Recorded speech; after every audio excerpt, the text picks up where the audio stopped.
जवाब नहीं है, किसी का लैपटॉप क्रैश हो गया है, कोई अपना काम नहीं कर रहा है, सबके कामकाज पर सीधे सीधे ये असर पड़ रहा है। तो सर्वर ठप और दुनिया पर कैसे बुरा असर है। देखिए, यूरोप के स्किफोल एयरपोर्ट पर सेवाएं ठप हो गई हैं, डेनमार्क में फायर अलार्म काम नहीं कर रहा है, जर्मनी में बैंकिंग सेवाएं, टेलीकॉम सेवाएं प्रभावित हो गई हैं, लंदन स्टॉक एक्सचेंज भी पूरी तरह ठप हो चुका है, अमेरिका में 9/11 सर्विस घंटों ठप रही, दुबई एयरपोर्ट पर भी उड़ानें प्रभावित हैं, ब्रिटिश रेलवे ने अपनी सभी सेवाओं को फिलहाल बंद कर दिया है, स्पेन के सभी एयरपोर्ट में वेब चेक इन जो है वो बंद कर दिया गया है। तो दुनिया इस वक्त थमसी गई है। लेकिन आपको जरा जयपुर लिए चलते हैं, मनीष हमारे साथ वहां से जुड़े हुए हैं। मनीष, से सर्वर ठप होने का असर वहां कैसे हो रहा है, किस तरह की दिक्कतें और किस तरह की इंफॉर्मेशन दी जा रही है तमाम जो यात्री हैं उन लोगों को? शिरीन, अगर जयपुर एयरपोर्ट की बात करें तो अब तक आधा दर्जन जयपुर की तरफ आने वाली और जयपुर से जाने वाली फ्लाइट्स को रद्द कर दिया गया है। अगर आप एयरपोर्ट के मुख्य द्वार की तरफ नज़र डालेंगे तो वहाँ लोगों की भीड़ हो रही है, लेकिन उससे भी ज़्यादा भीड़ उन विंडोज़ पे है जहाँ पर लोग आ रहे हैं अपनी फ़्लाइट्स के शेड्यूल को पता करने के लिए। मुश्किल यह है कि लोग टिकट बुक कराना चाहते हैं लेकिन टिकट बुक नहीं हो पा रही है। इसके अलावा लोगों का वेब चेक इन, जैसा आपने भी बताया, सबसे ज़्यादा असर अगर पड़ा है तो वो वेब चेक इन पर पड़ा है और लोग चेक इन नहीं कर पा रहे। एडवाइजरी जारी की है अलग अलग एयरलाइंसेस ने कि लोग कई घंटे पहले आ जाएं ताकि मैन्युअली उन्हें चेक इन करवाया जा सके। इस वक्त यहाँ कुछ लोग भी हैं, मैं उनसे बात करना चाहूँगा। आपका नाम बताएं, क्या प्रॉब्लम है आपको? मेरा नाम जतिन है। मेरी फ़्लाइट चंडीगढ़ के लिए थी। मैं 5 दिन के लिए यहाँ पे ऑलरेडी आया हुआ था और आज मुझे अर्जेंटली पहुँचना था, तो मेरी फ़्लाइट ही कैंसिल हो गई है। क्या कहा जा रहा है आपको? मुझे कहा जा रहा है कि आपकी फ़्लाइट कैंसिल हो गई है। अभी ये भी नहीं मालूम है कि आगे फ़्लाइट हो पाएगी या नहीं हो पाएगी। कल मॉर्निंग के लिए फ़्लाइट बोल रहे हैं। इन्होंने एक नंबर प्रोवाइड किया है मुझे कि आप इससे बात कीजिए, बट वो नंबर को फ़ोन कर रहे हैं तो वो नंबर भी स्विच ऑफ आ रहा है। ऐसा लगता है पूरी तरह से सिस्टम एब्सोल्युटली। एंड एक और चीज़ है कि मैं अभी इनको कह रहा हूँ कि अब मैं आया हुआ हूँ, मैं एक कंपनी के लिए काम करता हूँ, तो मुझे अपने खर्चे के ऊपर यहाँ पे अभी स्टे करना पड़ेगा। मैं इनको रिक्वेस्ट कर रहा हूँ एटलीस्ट आप मुझे स्टे प्रोवाइड कीजिए। तो ये स्टे के लिए भी डिनाई कर रहे हैं। शिरीन, देख सकते हैं आप कितने लोग परेशान हो रहे हैं। आपसे जानना चाहूँगा कि आपको क्या फ्लाइट्स की क्या? हमको तो ऐसा मैसेज आया है कि डिले हुआ है 4 आवर्स से, पर मेरा तो कनेक्टिंग फ़्लाइट है अहमदाबाद के लिए। कैसे पकड़ पाएंगे अगर वो? बस इसीलिए अभी इधर खड़े हैं लाइन में, क्योंकि कस्टमर केयर पे फ़ोन नहीं लग रहा है और कुछ बाकी आगे का बात नहीं हो रहा है। मनीष, तो देखिए कितनी दिक्कतों का सामना लोगों को करना पड़ रहा है। किसी को जरूरी काम हो सकता है, किसी को अर्जेंट कहीं जाना है, लेकिन सब जो जहां है वहीं ठहर से गए हैं और ये बता रहा है कि कैसे सर्वर ठप होने की वजह से ये पूरा सिस्टम रुक सा गया है। तो सर्वर ठप होने से कैसे पूरी दुनिया रुक गई है, थमसी गई है, जिस पर अब भारत सरकार का एक्शन भी शुरू हो गया है। सूचना प्रसारण मंत्री अश्विनी वैष्णव ने बात की है, माइक्रोसॉफ्ट के अधिकारियों से जानकारी ली है। इस पूरे मामले को लेकर, सर्वर ठप को लेकर रियल टाइम इंफॉर्मेशन ली गई है। इस पर क्या हमारे पास और अपडेट है, दीपक रावत हमें बताएंगे। दीपक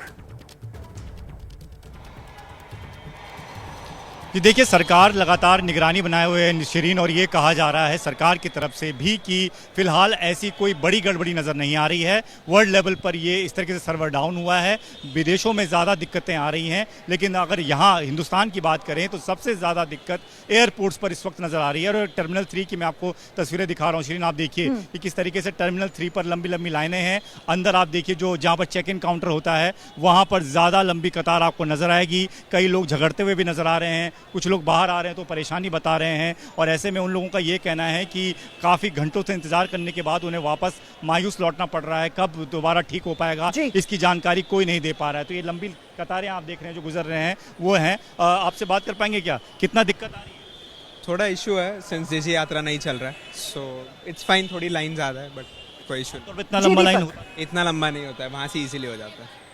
ठीक है दीपक, देखिए आज परेशानी लोगों के सामने आ रही है और क्योंकि जवाब किसी के पास नहीं, सवाल हर किसी के मन में है। सर्वर ठप होने से माइक्रोसॉफ्ट यूजर्स को दिक्कत आ रही है। 74% यूजर्स अपना लॉगिन नहीं कर पा रहे हैं। 26% ऐसे हैं यूजर्स जिन्हें ऐप यूज करने में दिक्कत आ रही है। पूर्व केंद्रीय मंत्री राजीव चंद्रशेखर ने इसे लेकर कहा कि 30 सालों में ऐसा पहली बार देखा है।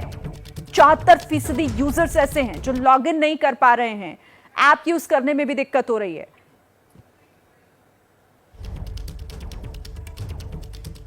ऐसा एक बड़ा प्लेटफॉर्म, ग्लोबल प्लेटफॉर्म में कोई प्रॉब्लम आता है, बहुत सारी कठिनाइयाँ और डिसरप्शन तो होता ही है। बहुत ही एक once in a lifetime जैसे एक एपिसोड मैंने मेरे 30 साल के टेक्नोलॉजी के जीवन में ऐसा कभी नहीं देखा। तो 30 सालों में ऐसा पहली बार देखा है। पूर्व केंद्रीय मंत्री को आपने सुना। निधि, अब देखिए इस तरह की दिक्कत 1-1:15 बजे के आसपास से सिस्टम ठप है, पूरी दुनिया रुक गई है, लेकिन अभी तक इसकी वजह क्या है ये ढूंढना नहीं जा सका है। ऐसे में सवाल ये उठता है कि अगर इस तरह की दिक्कत साइबर अटैक की जो आशंका की जा रही है, ऐसा कुछ होता है तो कितना बड़ा नुकसान पूरी दुनिया को हो सकता है? बिल्कुल, देखिए ये इसका अंदाज़ा भी नहीं लगाया जा सकता है शिरीन, क्योंकि इस तरीके का जो आउटेज है ग्लोबली वो पहली बार हुआ है। मैंने कई ऐसे एम्प्लॉय से बात की है जिनका कहना है कि इंटरनल प्रॉब्लम्स कई बार आती रही है जिसको ठीक कराया जाता है, लेकिन इतने लंबे समय तक अगर सर्वर डाउन हो और अभी तक कोई भी सर्वर अप नहीं हुआ है, धीरे धीरे कहीं किसी को ये जानकारी मिल रही है तो वो सब अभी अपने दफ्तर की तरफ जा रहे हैं, लेकिन ये पहली बार ऐसा हुआ है और इसका सीधा नुकसान जो है वो उठाना पड़ सकता है, और कितना बड़ा होगा इसका अंदाजा लगाना फिलहाल मुश्किल लग रहा है श्री जी। अभी तो उसके लिए थोड़ा इंतजार करना होगा कि नुकसान इसे लेकर कितना हुआ है, लेकिन सर्वर ठप हो चुका है। और इससे जुड़ा हुआ इस वक्त का ये बड़ा अपडेट बता दें, हैदराबाद में 30 उड़ानें रद्द कर दी गई हैं। नेशनल और इंटरनेशनल उड़ानें भी रद्द करनी पड़ी हैं। तो जैसा मैं आपको बता रही हूं लगातार कि इस सिस्टम ठप होने की वजह से इसका सबसे ज्यादा असर पड़ रहा है हवाई सेवाओं पर। सूरज, आप लगातार बात कर रहे होंगे एक्सपर्ट से, कोई जानकारी दी जा रही है कि कितना समय लग सकता है सब कुछ ठीक होने में? क्योंकि अभी तक तो यह भी नहीं पता चल पा रहा है सही से कि वजह क्या है आखिर इसकी। देखिए, अब तक जो वजह बताई जा रही है वो सॉफ्टवेयर अपडेट करने के बाद इस तरह की दिक्कतें आई हैं। रही बात जो एक्सपर्ट्स हैं उनका ऐसा कहना है कि ये जो बहुत बड़ा अपडेट है और इसकी जो ग्रेविटी है और ये जो फैलाव है वो बहुत ज्यादा है और इसी के चलते इसमें समय लग रहा है।